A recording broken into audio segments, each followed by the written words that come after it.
পর্যায়ে আজকে তৃতীয় তাফসীর কারক হিসাবে উপস্থিত হয়েছেন আমাদের মঞ্চে মাওলানা সুলতানুর রহমান। তাকে আসন গ্রহণ করার জন্য সবিনয় অনুরোধ করছি।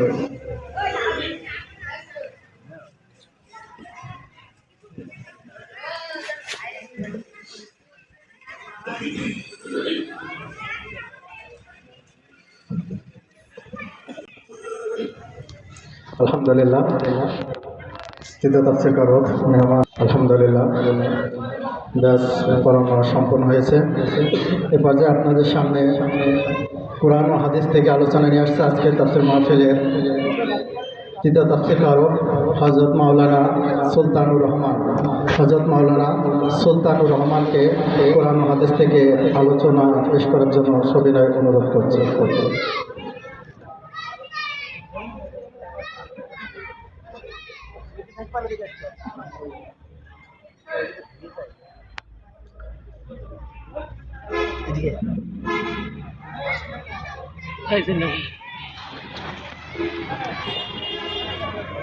إن الحمد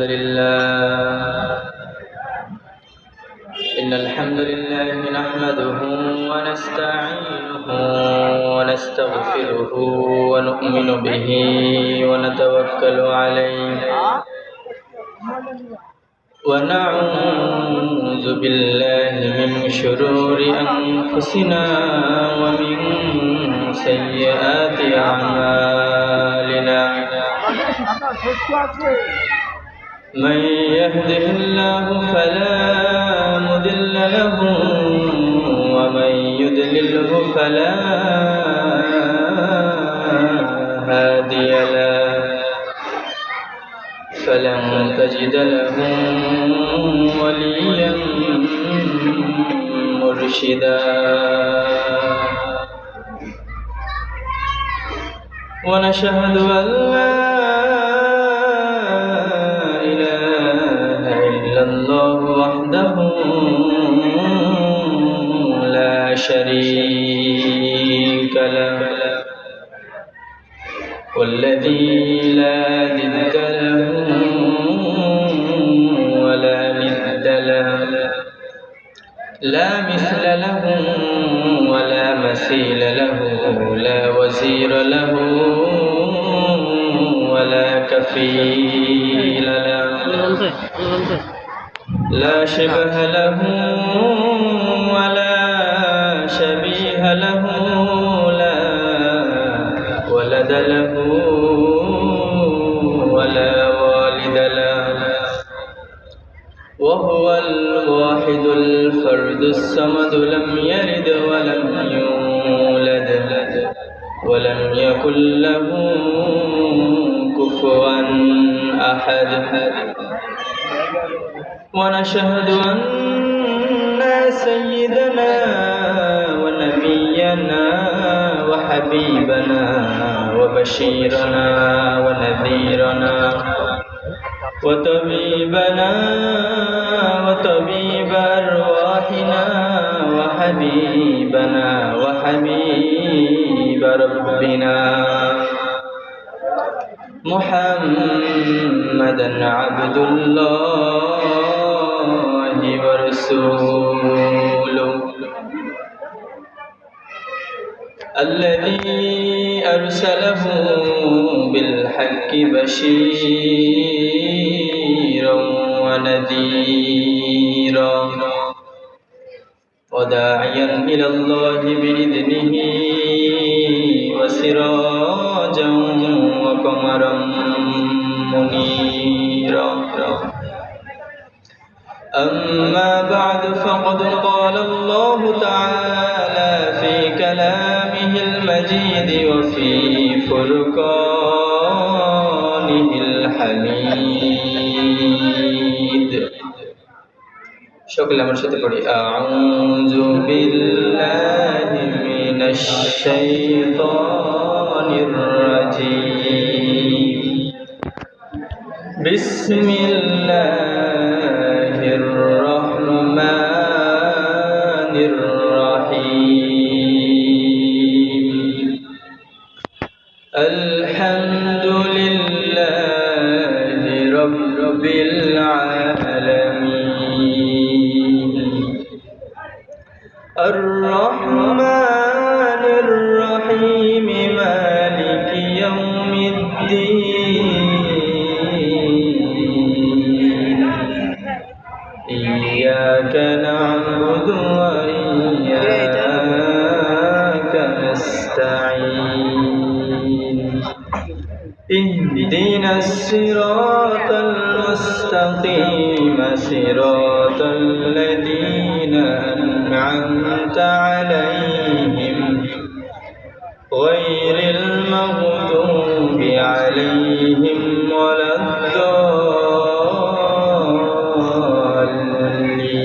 الضالين إن الله وملائكته يصلون على النبي يا أيها الذين آمنوا صلوا عليه وسلموا تسليما اللهم صل على سيدنا مولانا محمد وعلى آله سيدنا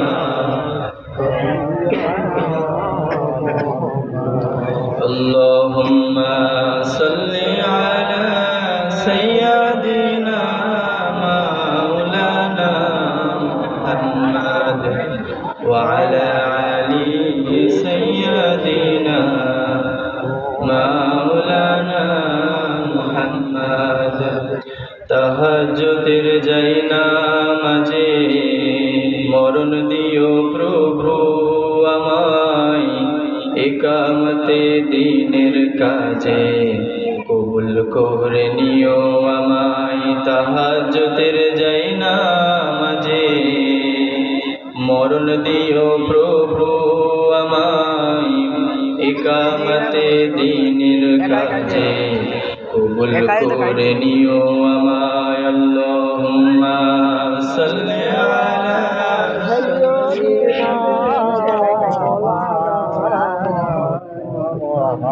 وعلى آل سيدنا مولانا محمد الحمد لله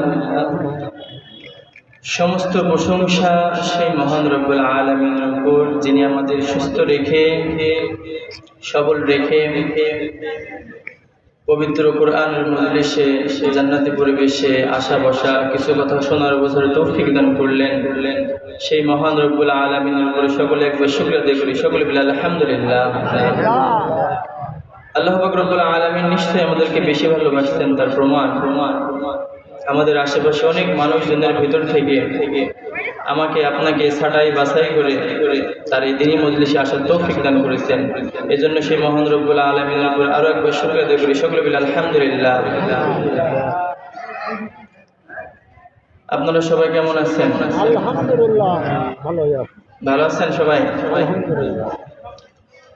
আপনারা কি খেয়ে আসেননি নাকি কথার আওয়াজ পাওয়া যায় না কেন মনে রাখবেন মাহফিলের যে প্যান্ডেল মাহফিলের যে মজলিস এটা হলো শিক্ষার মজলিস জোরে বলে কিসের মজলিস শিক্ষার মজলিস তো শিক্ষার মজলিসে শিক্ষার ক্লাসে যদি কথা না বলা যায় তাহলে কি আর কোনো কিছু শেখা যাবে বলেন তো শেখা যাবে এই জন্য কথার উত্তর দিতে হবে কথার উত্তর দিতে হবে আমি প্রশ্ন করবো আপনার উত্তর দিবেন যদি উত্তর না দেন তাহলে ফেল করার চান্স আছে কি নাই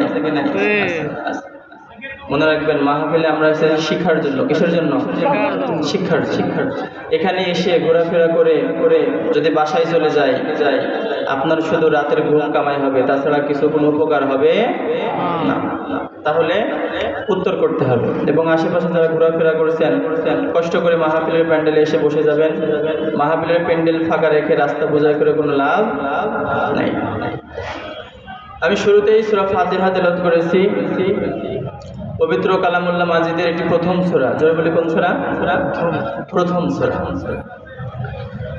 আল্লাহ পাক রব্বুল আলামিন পৃথিবীর বুকে বিভিন্ন নবী রাসূল পাঠাইছেন এবং শেষ নবী পাঠাইছেন হযরত মুহাম্মদুর রাসূলুল্লাহ সাল্লাল্লাহু আলাইহি ওয়াসাল্লাম এবং তার উপরে কোরআন নাজিল করেছেন। এবং আল্লাহ পাক রব্বুল আলামিন বলেন, আমি যে কোরআন নাজিল করেছি এই কোরআনের ভিতরে সর্বশ্রেষ্ঠ সূরার নাম সূরাতুল ফাতিহা।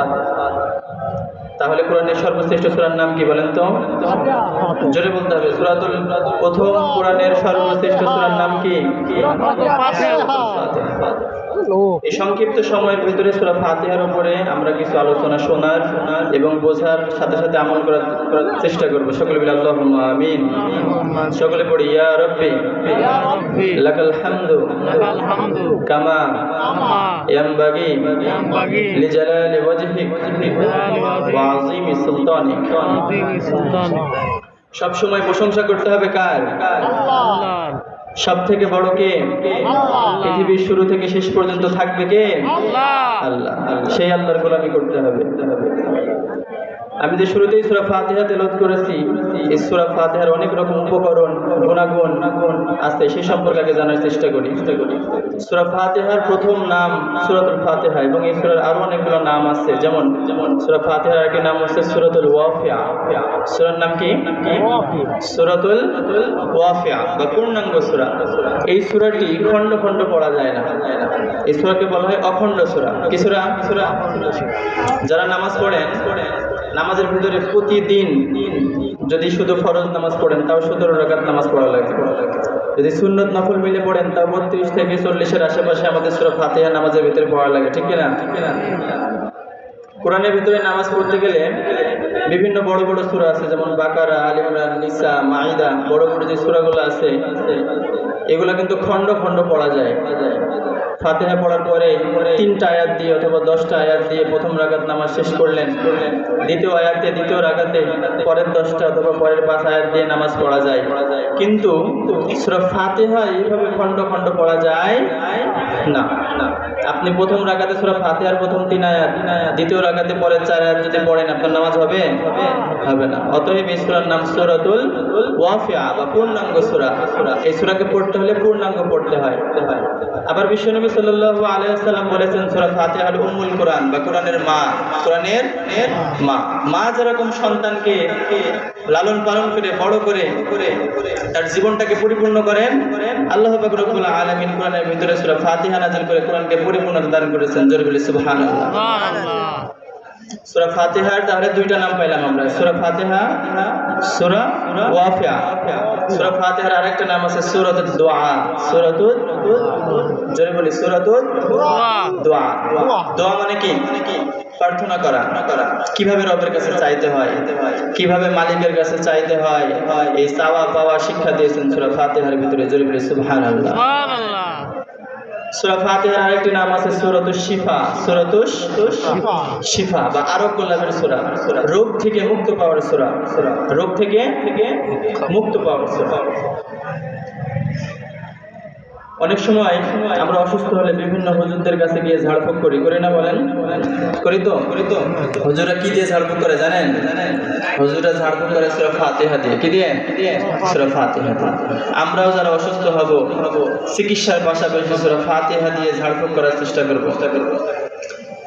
সহিহ বুখারীর বর্ণনা, একবার সাহাবা আজমাইনরা অনেকগুলো সাহাবা মিলে একটা সফরে বের হলেন। সফরের ভিতরে মাঝপথে দেখেন এক জায়গায় অনেকগুলো মানুষ গোল হয়ে দাঁড়িয়ে আছে। ওখানে কি যেন একটা হয়েছে, সবাই গোল হয়ে দেখছে। ওখান থেকে একজন বের হয়ে এসে বলে যে আমাদের গোত্রের যিনি লিডার, যিনি সরদার, তাকে সাপে কেটেছে এবং আমাদের গোত্রে এমন কোনো মানুষ নাই যার প্রতি আমরা নির্ভরশীল হব, যার প্রতি আমরা আস্থা রাখবো। অতএব আপনারা কেউ কি আছেন যিনি ঝাড়ফুঁক করতে পারেন? তাহলে আমাদের লিডারকে ঝাড়ফুঁক করলে ইনশাল্লাহ খুশি হতাম। তখন এক সাহাবা আগিয়ে গেলেন, যাওয়ার পরে ওই গোত্রের লিডারকে একটা ফুৎকার দিলেন, একটা দোয়া পড়ে একটা সূরা পড়ে ফু দিলেন। সঙ্গে সঙ্গে ওই ব্যক্তি শোয়া থেকে দাঁড়িয়ে পড়লেন, বসে পড়লেন। তারপরে যখন আরেকটা ফু দিলেন তখন উনি বসা থেকে দাঁড়িয়ে পড়লেন। আরেকটা 3 নম্বর ফু যখন দিলেন উনি বসা থেকে দাঁড়িয়ে থেকে হাঁটা শুরু করে দিলেন। জোরে বলি সুবহানাল্লাহ। পরবর্তীতে ওই সাহাবাকে জিজ্ঞেস করা হয় যে আপনি কি সত্যি ঝাড়ফুঁক করতে জানেন? সাহাবা বলে না, আমি তো ঝাড়ফুঁক করতে জানি না, এটা আমার জীবনের প্রথম ঝাড়ফুঁক, আর আমি তো সূরা ফাতিহা পড়ে ঝাড়ফুঁক করেছি। এই হাদিস দ্বারা, এই বর্ণনা দ্বারা প্রমাণ হয় সূরা ফাতিহা হচ্ছে সূরাতুশ শিফা, সূরাতুশ শিফা বা আরোগ্য লাভের সূরা। তাহলে পরবর্তীতে ওই সাহাবারা কি করে, যে লিডার থাকে উনি খুশি হয়ে সাহাবাদেরকে 30টি ছাগল দান করেন। কি দান করেন বলেন তো? ছাগল, এবং ছাগলের দুধ পান করা। প্রতিমধ্যে আসার সময় ওনারা কয়েকটা ছাগল জবাহ করে খেয়েছেন। পরবর্তীতে ভাবলেন যখন মক্কাতে যাব বিশ্বনবী সাল্লাল্লাহু আলাইহি ওয়াসাল্লামের কাছে গিয়ে এটার মাসালা জেনে নেব। বিশ্বনবী সাল্লাল্লাহু আলাইহি ওয়াসাল্লামকে যখন জিজ্ঞেস করা হয়, ইয়া রাসূলুল্লাহ, পথের মাঝখানে এরকম একটা কাহিনী ঘটে গেছে এবং তাকে, সেই ব্যক্তিকে সূরা ফাতিহা পড়ে ঝাড়ফুঁক করা হয়েছে, সেই ব্যক্তি সুস্থ হয়েছে, আমাদেরকে ছাগল দিয়েছেন, ছাগলের দুধ খাওয়াইছেন, এই খাওয়াটা আমাদের জন্য কি জায়েজ হয়েছে কিনা? বিশ্বনবী সাল্লাল্লাহু আলাইহি ওয়াসাল্লাম খুশি হয়ে গেলেন এবং বললেন, ওই সাহাবা কেমন করে জানলো সূরা ফাতিহার ভিতরে আল্লাহ পাক রব্বুল আলামিন শিফা দান করেছেন? কেমন করে জানলো? তোমরা যাও, জায়েজ হয়েছে মানে ছাগল তোমরা ভাগ করে নাও এবং আমার জন্য একটা ছাগল রেখো। সুবহানাল্লাহ। তাহলে বোঝা গেল সূরা ফাতিহার আরেকটি নাম আছে সূরাতুশ শিফা। তাহলে প্রথম যে নামটা পাইলাম সূরাতুল ওয়াকিয়া বা পূর্ণাঙ্গ সূরা। দ্বিতীয় যে নাম পাইলাম সূরাতুদ দুআ বা প্রার্থনা করা, কিভাবে মালিকের কাছে চাইতে হয় সেই শিক্ষা। তৃতীয় নম্বরে যে নামটা পাইলাম সূরাতুশ শিফা বা আরোগ্য লাভের সূরা, রোগ থেকে মুক্ত পাওয়ার সওয়াব। এবং চতুর্থ যে নামটা আছে সেটা হলো সামউল মাসানি বা নিত্য পাঠিত 7টি আয়াত। নিত্য পাঠিত 7টি আয়াত, যেটা সবসময় পড়তে হয়। একটু কল্পনা করেন, আপনার বয়স যদি এখন 60, 70 কিংবা 50-এর আশেপাশে হয়, আপনি যদি 10 বছর 20 বছর থেকে নামাজ শুরু করেন, প্রতিদিন নামাজের ভিতরে সূরা ফাতিহা পড়া লাগে না? প্রতিদিন নামাজের শুরুতেই পড়া লাগে আলহামদুলিল্লাহি রাব্বিল আলামিন, সূরা পড়া লাগে। আল্লাহ পাক রব্বুল আলামিন সূরা লুকমানের 27 নম্বর আয়াতে বলেন, ওয়ালাউ আন্নামা ফিল আরদি মিন শাজারাতিন আকলামু ওয়াল বাহরু ইয়ামুদ্দুহু মিন বা'দিহি সাব'আতু আবহুরিন মা নাফিদাত কালিমাতুল্লাহ ইন্নাল্লাহা আজিজুন হাকীম। যদি পৃথিবীতে উপস্থিত যত গাছ আছে সেই গাছকে কলম করা হয়, আর পৃথিবীতে উপস্থিত যত পানি আছে সেই পানিকে কালি করা হয়, পৃথিবীর মানুষ যদি সেই কলম দিয়ে এবং পানি নামক কালি দিয়ে লিখতে শুরু করে, আল্লাহর প্রশংসা লিখতে লিখতে একটা সময় কলমের কালি শেষ হয়ে যাবে, তারপরও আল্লাহর প্রশংসা লেখা শেষ হবে না। সুবহানাল্লাহ। আল্লাহর প্রশংসা, পৃথিবীতে যত গাছ আছে সমস্ত গাছকে যদি কলম করা হয়, আর উপস্থিত যত পানি আছে সমস্ত পানিকে যদি কালি করা হয়, লিখতে লিখতে একটা সময় কলমের কালি শেষ হয়ে যাবে, তারপর আল্লাহর প্রশংসা লেখা শেষ হবে। চিন্তা করতে পারেন আপনি? এই যে আমরা যেখানে বসে মাহফিল শুনছি, এই খয়েরপুর গ্রামে কতগুলো গাছ আছে, গুণে শেষ করা যাবে? পৃথিবীতে কত উপস্থিত গাছ আছে, কত বড় বড় বন জঙ্গল আছে। আমাদের বাংলাদেশে একটা সুন্দরবন আছে না?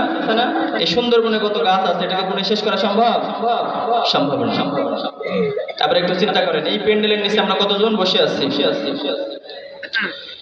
এই খয়েরপুর গ্রামের তুলনায় প্যান্ডেল কতটুকু বলেন তো? অনেক ছোট না? অনেক সীমিত না? এই খয়েরপুর গ্রাম মিরপুর থানার আন্ডারে। মিরপুর থানার তুলনায় এই খয়েরপুর, এই প্যান্ডেল আমি আপনি কতটুকু হবে বলেন তো? খুবই সামান্য, খুবই নগণ্য। তাহলে মিরপুর থানায় কি সব থেকে বড়? না। এরকম কয়েকটি থানা মিলে কুষ্টিয়া জেলা গঠিত হয়েছে। এরকম 64টি জেলা মিলে, 7টি বিভাগ মিলে এই শস্য শ্যামল সোনার বাংলাদেশ গঠিত হয়েছে। তাহলে ভাবেন, এই বাংলাদেশের তুলনায় আমি আপনি কতটুকু হব? কত নগণ্য আমি, কত ছোট আমি। তাহলে বাংলাদেশে কি সব থেকে বড়? না।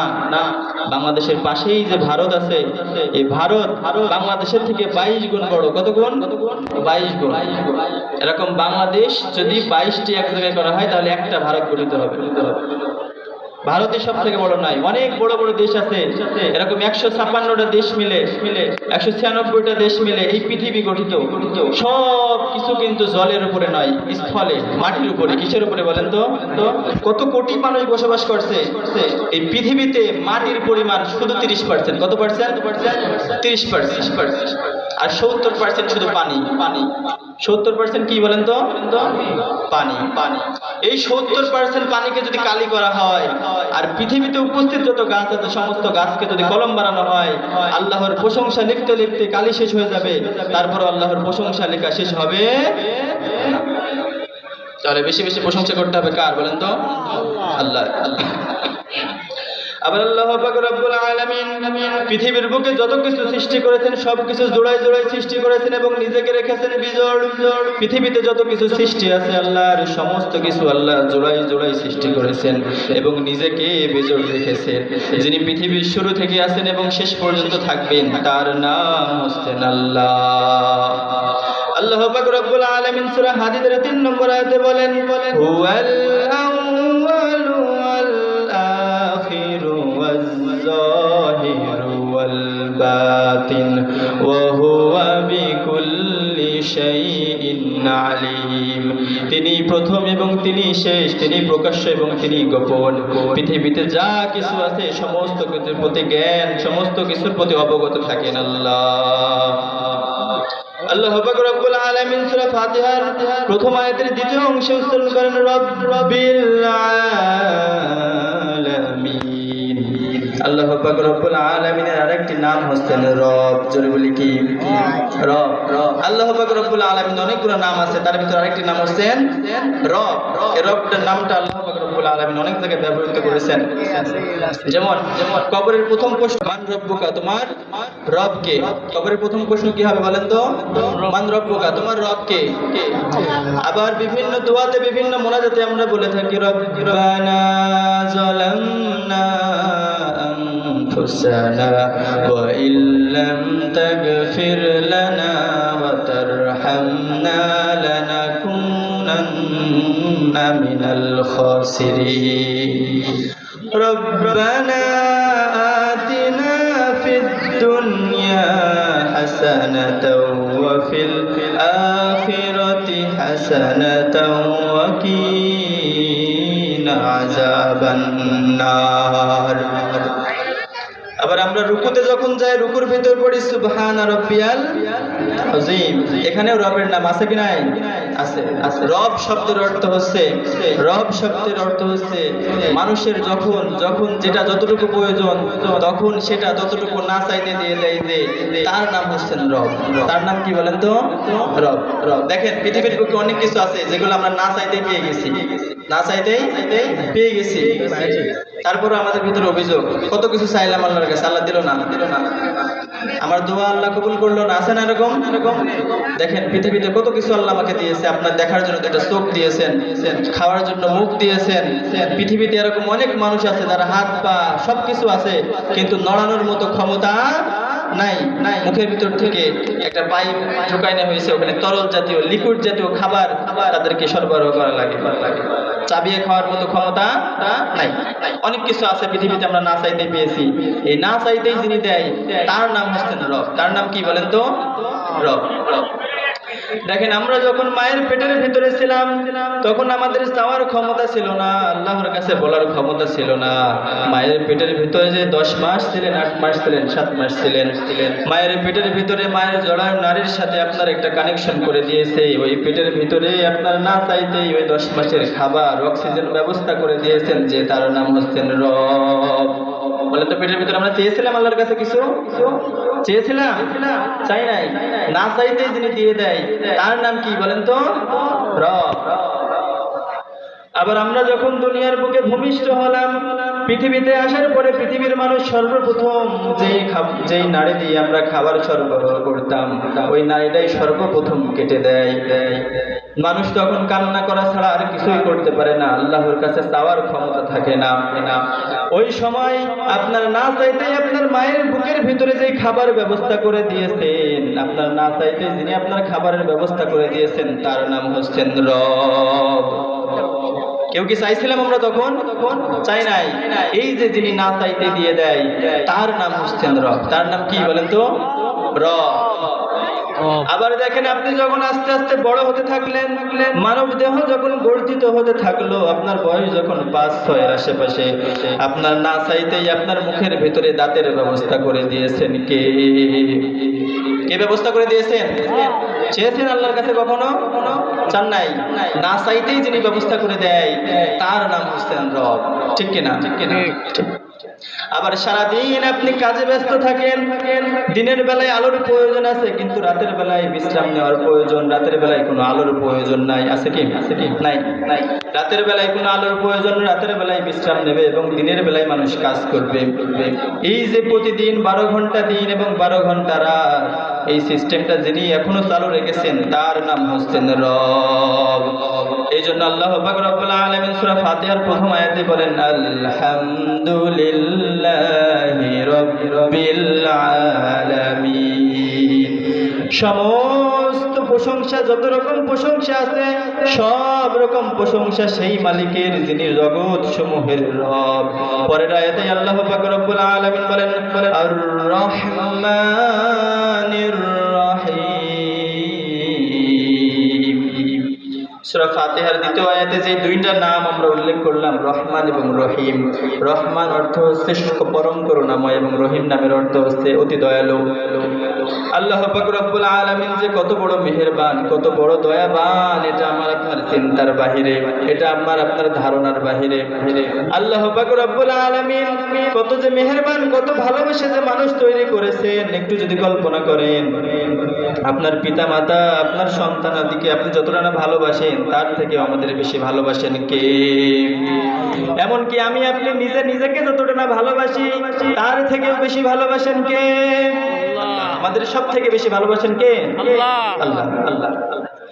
কোন গুনাহগার বান্দা যদি সারা জীবন গুনাহ করতে তার ঘাড়টা যদি নুয়ে পড়ে গুনার বোঝা মাথায় নিয়ে, একদিন যদি তার বিবেক হয় যে না আমি আল্লাহর কাছে ফিরে যেতে হবে, আমি বড় ভুল করে ফেলেছি, আমি গুনাহ করে ফেলেছি, এই গুনাহে যদি অদীপ্ত হয়ে উনি আল্লাহর কাছে ফেরত আসে, আল্লাহর কাছে হাত তুলে অশ্রুসিক্ত নয়নে যদি কান্নাকাটি করে, তার চোখের পানি নাকের আগা ছাড়ানোর আগেই তার জিন্দেগির সমস্ত গুনাহ খাতা মাফ করে দেয়, তার নাম হচ্ছেন রব।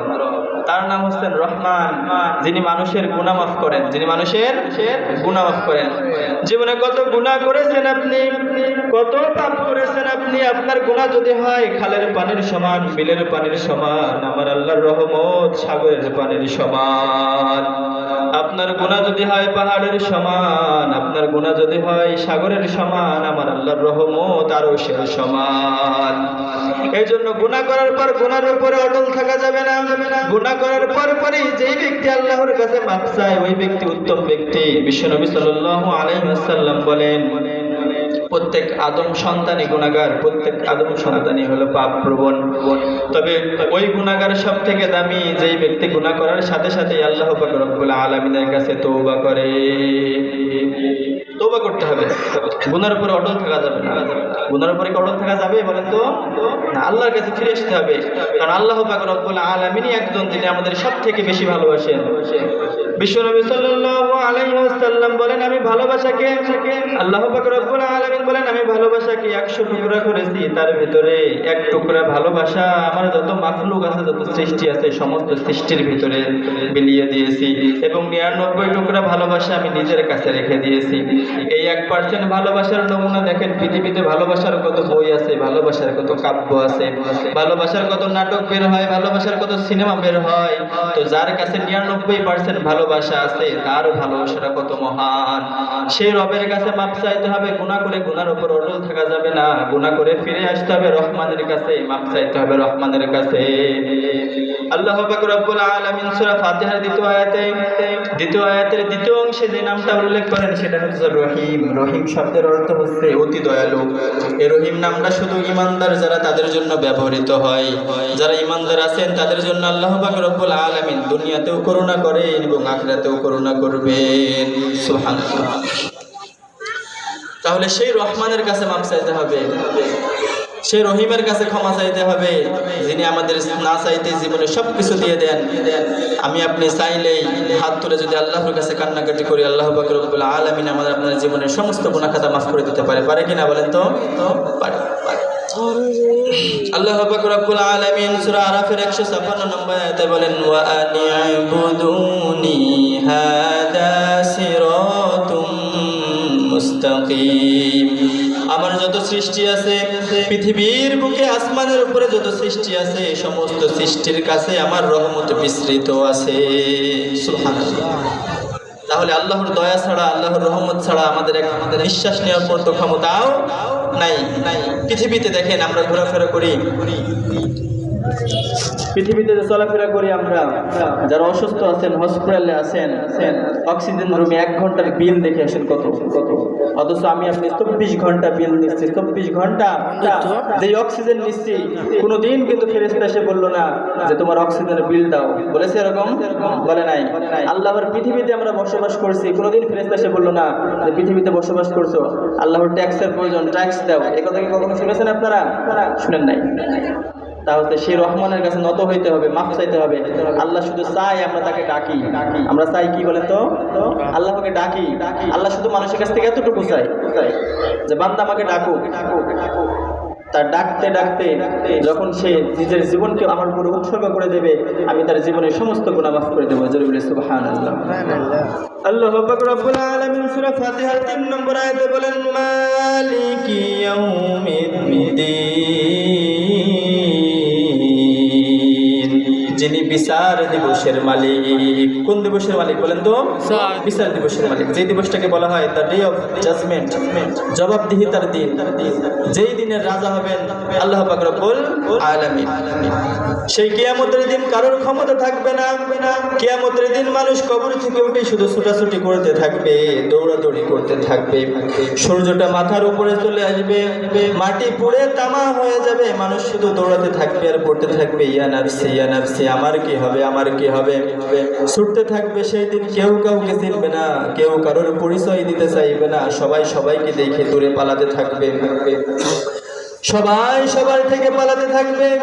এমনকি সন্তান তার পিতা মাতাকে চিনবে না, পিতা মাতা তার সন্তানকে চিনবে না, পীর তার মুরিদকে চিনবে না, মুরিদ তার পীরকে চিনবে না, কেউ কাউকে চিনবে না, কেউ কারোর পরিচয় দিতে চাইবে না। সবাই একে অপরকে দেখে দৌড়াতে দৌড়াতে পালাতে থাকবে। এই বিষয়টা আল্লাহ পাক রব্বুল আলামিন সূরা আবাসার 34 থেকে 37 নম্বর আয়াতে বর্ণনা করেন। ইয়াউমা ইয়াফিরুল মারউ মিন আখি ওয়া উম্মিহি ওয়া আবি ওয়া সাহিবাতিহি ওয়া বানি লিকুল্লি ইমরিইম মিনহুম ইয়াউমা ইযিন শা'নু ইউগনি। সেদিন তা ঘটবে, মানুষ সবাই দেখতে থাকবে।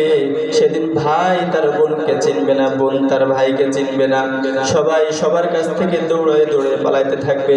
আবার আল্লাহ পাক রব্বুল আলামিন সূরা যুখরুফের 67 নম্বর আয়াতে বলেন, আল আখিল্লাহু ইয়াউমা ইযিন বা'দুহুম লিবা'দিন আদুন ইল্লাল মুত্তাকিন। সেই দিন বন্ধুবর্গ একে অপরের শত্রু হয়ে দাঁড়াবে, শুধু মুত্তাকিগণ ছাড়া। সেই দিন আপনার বন্ধু আপনার শত্রু হয়ে দাঁড়াবে। যার সাথে সব কথা শেয়ার করেন, বন্ধু বর্গ যখন একসাথে হয় তখন গুনার কথা, গুনার আলাপ হয় কিনা বলেন তো? হয়। এই বন্ধু সেদিন আপনার শত্রু হয়ে দাঁড়াবে, শুধু মুত্তাকিগণ ছাড়া। যেই সব বন্ধু মুত্তাকিগণ, সেই সব বন্ধু ছাড়া যতগুলো বন্ধু আছে আপনার, সেই দিন আপনার শত্রু হয়ে দাঁড়িয়ে যাবে। সেই কঠিন দিন, যেই দিনে কেউ কাউকে চিনবে না, সেই দিনের মালিক কে বলেন তো? আল্লাহ। যেদিন সূর্যটা মাথার উপরে চলে আসবে, সূর্যের তাপে মানুষের মাথার মগজ, কানের ছিদ্র, নাকের ছিদ্র দিয়ে বেয়ে বেয়ে পড়তে থাকবে, মানুষ ছুটতে থাকবে। সেই একদিনের যে দিনটা হবে, কিয়ামতের দিন সংগঠিত হবে, সেই দিনটা হবে একদিন 50 বছরের সমান। কত বছর বলেন তো? 50 বছরের সমান। মানুষ জান্নাত জাহান্নামের বিষয়টা পাশে রেখে মানুষ দৌড়তে থাকবে, নবীদের কাছে দৌড়তে থাকবে, ওলিয়া আল্লাহদের কাছে দৌড়তে থাকবে যে তুমি আল্লাহর কাছে সুপারিশ করো, আল্লাহ যেন বিচার শুরু করে দেয়। কি শুরু করে দেয়? বিচার। এই কষ্ট আমাদের আর সহ্য হচ্ছে না, থাকতে পারছি না আমরা। জান্নাত হয় হবে, জাহান্নাম হয় হবে, আল্লাহ যেন বিচার শুরু করে দেয়। সেই দিন যদি এত ভয়ানক হয়, তাহলে চিন্তা করে দেখেন আল্লাহর জাহান্নাম কত ভয়ানক করে আল্লাহ বানিয়েছেন। তাহলে ক্ষমা চাইতে হবে কার কাছে বলেন তো? আল্লাহর কাছে। না হলে সেই দিন, সেই বিচার দিবসের দিন আল্লাহর কাছে আমাদের উপস্থিত হতে হবে। আমি যা গুনাহ করেছি, এই গুনার জবাবদিহিতা আল্লাহর কাছে দিতে হবে, পাই টু পাই। তারপরে আমাদের ওখান থেকে বের হতে হবে। মনে রাখবেন, পৃথিবীর বুকে যত সৃষ্টি আছে কোনো সৃষ্টি এমনি এমনি তৈরি হয় না। মানুষের সৃষ্টির ভিতরে সবথেকে ক্ষুদ্র সৃষ্টি হলো সুস। চিনেন তো আপনারা সবাই? সুস চিনেন? এই সুস কি এমনি এমনি তৈরি হয় বলেন তো? এমনি এমনি তৈরি হয়? কারিগর ছাড়াই সুসও তৈরি হয় না। আমি যে জামা কাপড় পরে আছি, আপনারা যে জামা কাপড় পরে আছেন, সব কিছুর কারিগর আছে কি নাই? কারিগর ছাড়া কি জামা এমনি এমনি তৈরি হয়েছে বলেন তো? হয় নাই। তাহলে আমার আপনার মতো মানুষ কিভাবে চোখ সাজিয়েছেন, কিভাবে নাক সাজিয়েছেন, কিভাবে মুখের ভিতরে পাটে পাটে দাঁত সাজিয়েছেন, আমি আপনি কি এমনি এমনি তৈরি হয়ে গেছি? আমার আপনার একজন কারিগর আছে না? আছে না কারিগর? ওই কারিগরের কাছে ক্ষমা চাইতে হবে, ওই কারিগরের কাছে ধর্ণা দিতে হবে। মনে রাখবেন, পৃথিবীর বুকে সব কিছু মিথ্যা হলেও মৃত্যু এমন একটা সত্য যেটা জীবনের সমস্ত সুখকে বাঞ্ছা করে দেয়, সমস্ত সুখকে বিলীন করে দেয়। সেই দিন কোনো সুখ আপনার কাছে আসবে না। পৃথিবীতে কত ভালোবাসার মানুষ আছে, আপনার পিতামাতা আপনাকে কত ভালোবাসে, কিন্তু কোনো পিতামাতাই আপনি মারা গেলে আপনার সাথে কবরে দাফন হবে না। হবে কি বলেন তো? হবে না। নিজেকে একা একা সেই কবরে পড়ে থাকতে হবে। তো সেই কবরে যাওয়ার আগে সেই কবরের প্রস্তুতি আমাদের সবাইকে নিতে হবে, ঠিক কিনা? ঠিক। আল্লাহ পাক রব্বুল আলামিন পরের আয়াতে বর্ণনা করেন, ইয়্যাকা না'বুদু ওয়া ইয়্যাকা নাস্তাঈন।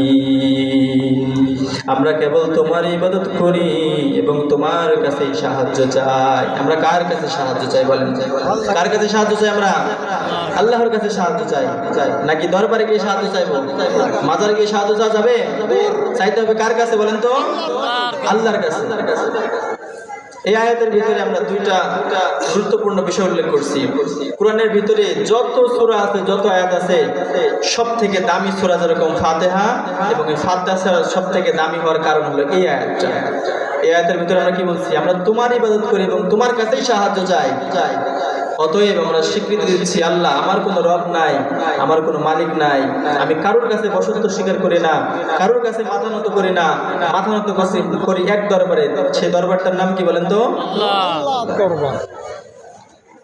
আবার পরের আয়াতে আমরা বলছি, পরের অংশে, যে আমরা তোমার কাছেই সাহায্য চাই। আমরা সাহায্য চাইবো কার কাছে বলেন তো? আল্লাহর কাছে। অন্য কারোর কাছে চাওয়া যাবে? সাহায্য দেওয়ার ক্ষমতা কারোর আছে? নাই। দিতে পারে একজন, তিনি কে?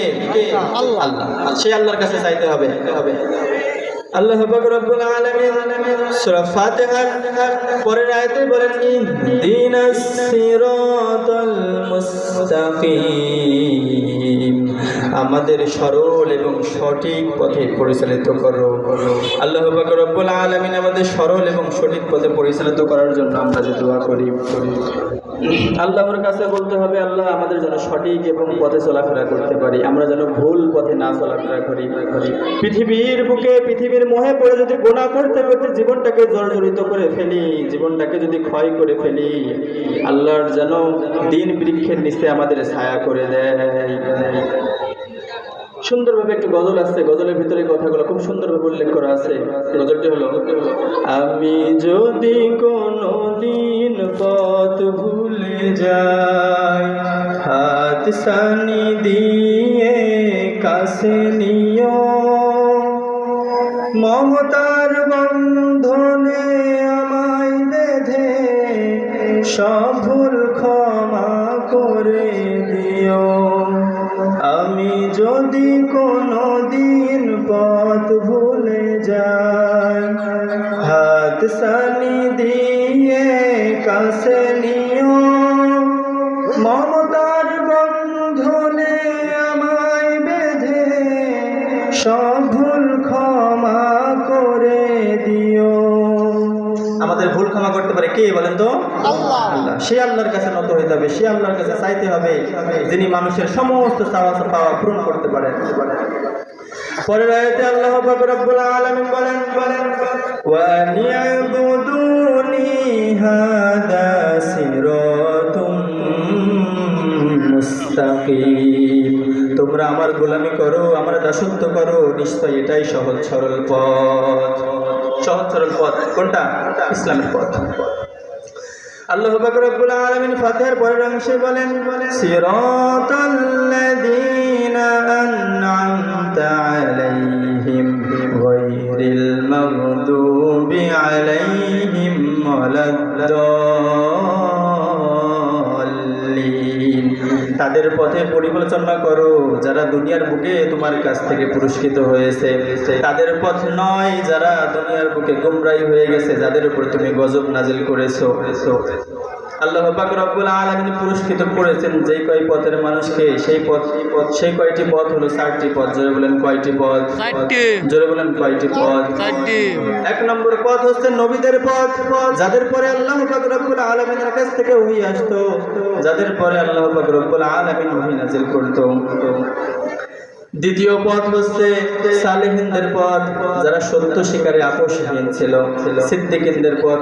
এবং এই সিদ্দিকিনদের যিনি নেতা ছিলেন তিনি হচ্ছে আবু বকর রাদিয়াল্লাহু তাআলা আনহু। এবং 3 নম্বর পথ হচ্ছে শুহাদাদের পথ, যারা দুনিয়ার বুকে আল্লাহর নীতি, আল্লাহর দ্বীন, আল্লাহর কোরআনকে বাস্তবায়ন করতে গিয়ে নিজের শরীরের তাজা রক্ত পৃথিবীর বুকে বিলিয়ে দিয়েছে।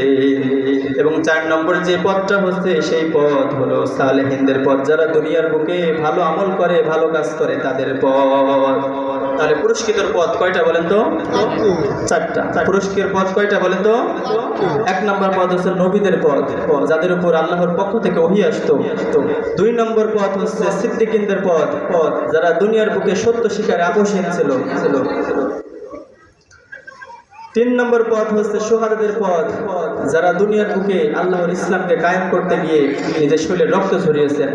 এবং 4 নম্বর পথ হচ্ছে সালেহিনদের পথ, যারা দুনিয়ার বুকে আল্লাহ পাক রব্বুল আলামিনের যে দিন বিধিবিধানগুলো আছে সেগুলো পুঙ্খানুপুঙ্খানুভাবে আমল করে। এবং যেসব পথে আল্লাহ পাক রব্বুল আলামিন চলতে নিষেধ করেছেন সেটা হচ্ছে বিধর্মীদের পথ। কার পথ বলেন তো? বিধর্মীদের ভিতরে একটা দল আছে খ্রিস্টান, আছে না? এই দলের যিনি নেতা ছিলেন, যিনি নবী ছিলেন ঈসা আলাইহিস সালাম, এরা ঈসা আলাইহিস সালামকে ভালোবাসতে এমন একটা পর্যায়ে নিয়ে চলে গেছেন, ঈসা আলাইহিস সালামকে আল্লাহর সন্তান বানিয়ে দিয়েছেন। নাউজুবিল্লাহ।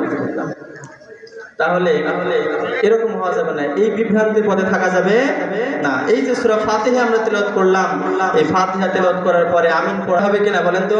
আমিন পড়তে হবে। সূরা ফাতিহার শেষে আমিন পড়তে হবে, আমিন বলতে হবে। যেসব মসজিদে জোরে আমিন বলে সেসব মসজিদে জোরে আমিন বলবেন, কিন্তু যেসব মসজিদে আস্তে আমিন বলে সেসব মসজিদে ফিসফিস করে আমিন বলতে হবে। আমিন বলা ছাড়া যাবে না। এসব নিয়ে বিভ্রান্তিতে সৃষ্টি করা যাবে না। এই যে সূরা ফাতিহার ভিতরে আল্লাহ পাক রব্বুল আলামিন যে বিষয়গুলো আমাদের ভিতরে উল্লেখ করেছেন, এই সংক্ষিপ্ত সময় যতটুকু আলোচনা রেখেছি এই সম্পর্কে আল্লাহ পাক রব্বুল আলামিন আমাদেরকে আমল করার তৌফিক দান করুক। সকলে বলি আল্লাহুম্মা আমিন। ওয়া আখিরু দাওয়ানা আলহামদুলিল্লাহি রাব্বিল আলামিন। আসসালামু আলাইকুম ওয়া রাহমাতুল্লাহ।